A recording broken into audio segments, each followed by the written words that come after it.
Hello, family. Hello, friends. I am making a genealogy update video.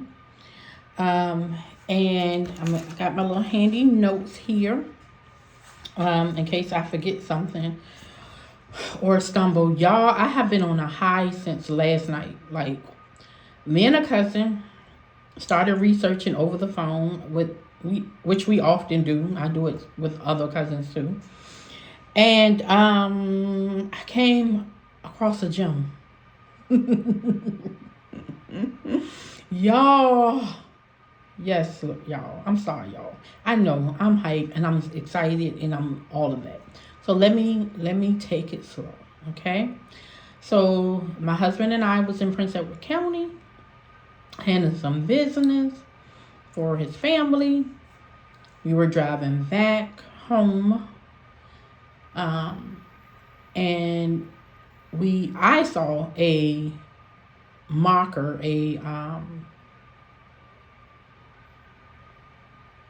a marker for, I'm trying to think of the correct word. Um Historical marker. Why I can't get out historical? Historical marker. And I said, "Oh, what is that?" I said, "Honey, I never seen that before." I said, "Can you turn back around so I can see what it is?" And he did reluctantly. he gets pulled over all the time. Me saying, "Oh, stop right here. Let me see what that say." Yeah, when you're a family historian, yeah, you do that. So he did. He turned around, pulled over, and it was a nice little sign. I took a picture of it. I think I posted to Facebook. Da da da. Went on about my business. Boom, boom, boom, boom. A few months later, yesterday. So again, me and my cousin researching over the phone, and I said, "Okay, we're gonna research." We were researching the Johnson side, right? So I said, "Okay, let me check out the cousin in Prince Edward County, right?" So I said, "Let me check out Cage Street." So I said, "Let me go back to that. I might have missed something or what have you. I don't know." So I did. Went back. I was like, "Oh, I don't have no sources for like her great grandfather." I said, "Let me try to get some sources for him." Y'all, this button been coming loose all day. That's why I don't wear the shirt. Now I know why. But anywho, so I was like, let me get some sources for him and some, information. So I started doing that and I came across, let's see if this, yeah. I came across an 1860 census. I'm just gonna show that. That's what a census looked like.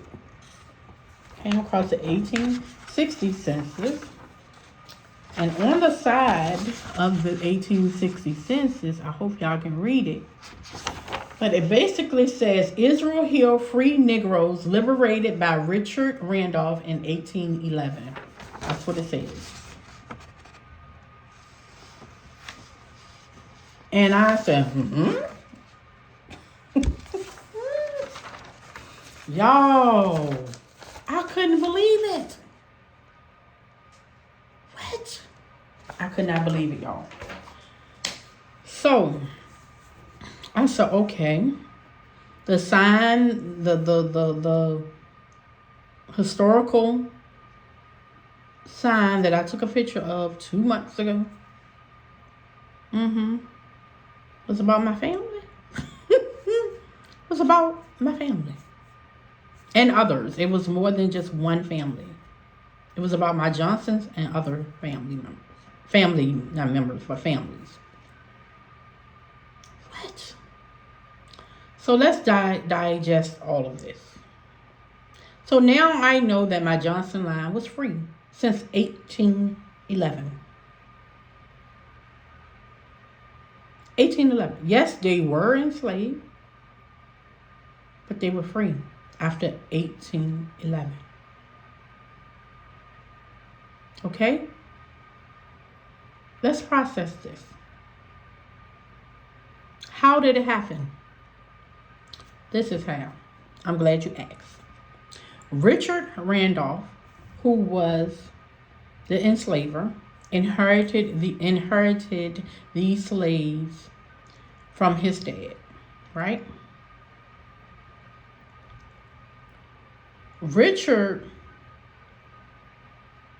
attended classes and was under the tutelage of George Wythe.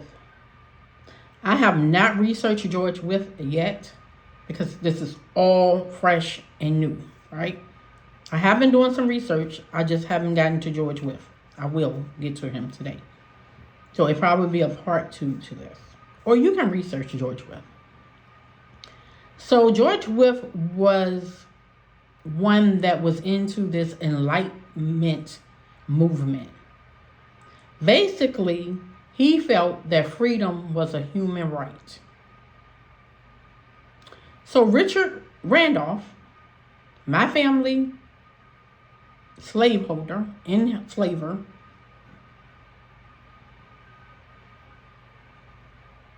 was listening to George Wythe telling him that freedom is a human right. And basically, you have no right to own my family. Or any family, for that matter, right? So, what did Richard Randolph do? Y'all want to know?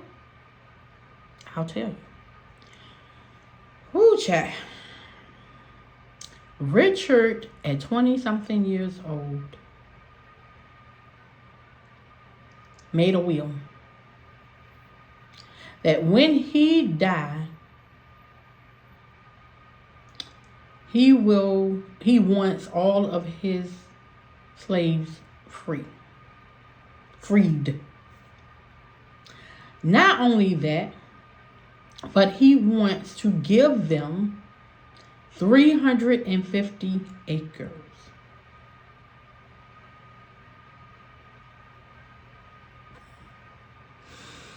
Y'all with me? Y'all digesting this?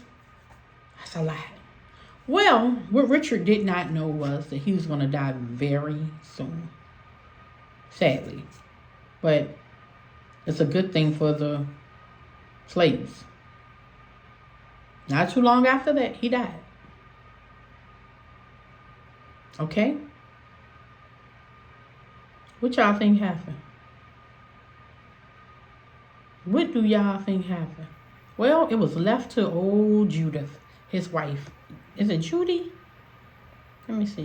Do I have her name? I thought I had her name. I think it was Judith. Judith, something like that. But it was up to her. And she fought for years because Prince Edward County did not want free black people. No, they didn't want that. So she had to fight to honor her husband's wishes. And she did. She fought for years. And finally, in 1811, My Johnson, along with the Carter family, the Wilkinson family, the Clark family, the Evans family, the Fitzgerald family, the Crute family, the White family, and so on, was released and was free and gained 350 acres. Now, I was told that these tracts of acres were in anywhere between 25 to 50 acres. So each person at least got 25. The most any person got was 50. I do not know how they determined that, but that is what was said. Okay? Where did the name come from? Israelite Hill. It came from the people. The free people. They were asked what they wanted to name it. And that's what they named it. Like in the Bible. They felt like they were freed and they were on their promised land. And it does sit up on a hill. Okay? Yep, so they call themselves Israelites because because this was their promised land. Also, Richard was the cousin of Thomas Jefferson. Oh yeah. Somebody said, "Girl, you knocking on Sally." But he was a cousin.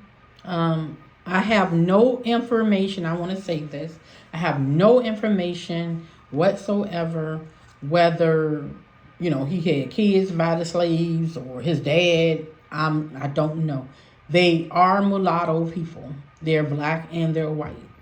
But I really don't want to get into what I believe, but my theory is because their last name they have different last names. So to me, it seems like someone else had them, and then they went to the Randolph family, who I heard is a very powerful family, and Randolph's name is huge. I think the man said it was like 1 in 3 people name was Randolph, which is insane. The plantation that they were on was called Bazaar in Prince Edward County. I tried to find a picture. I could not. I think it should be a picture somewhere, but I'm definitely gonna keep looking. So who are they? Who were these free black people that were freed in 1811 that had all of this land given to them? They were boatsmen. I saw on this census, it has that Jacob Johnson, he was a boatsman. Some of them were day laborers. Some of them were farmers.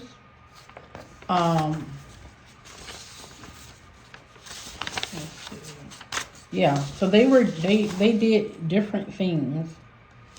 And it's so awesome. I heard they owned a store. Y'all, this is a lot to take in, but I'm just so excited about it. I've told this story now probably 10 times, so it's kind of like wearing down on me.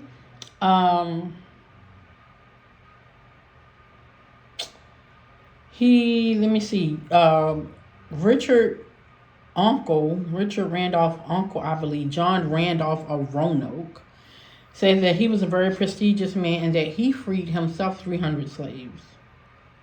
And that was also tied up in court. I mean, you have to think about it in the fact of, number one, white people at that time did not want, black people to be free. They didn't know what that looked like, right? And number two is Robert Moore, but I'm just going to do 1 and 2. Number two, you got to think about the families of these people. So just say like Richard Randolph, if he wasn't in the mindset he was in and was under the tutelage of George Wythe, who had the freedom is a human right type attitude, slaves were property. They paid a lot of money for them, but they paid money for them. They were a commodity. They will put them up as collateral. That was it was a like money.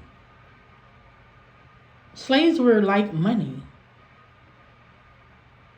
So you think about why families fought to not just let their money. It's like throwing the money to them out the door. Like, what we gonna do? All our slaves gone. We can't do crops. We can't do tobacco, which was big in that time. We can't do none of this. Mind you, also, when they freed my people, they were boatsmen, and they would go up and down the Appomattox River to Petersburg selling goods.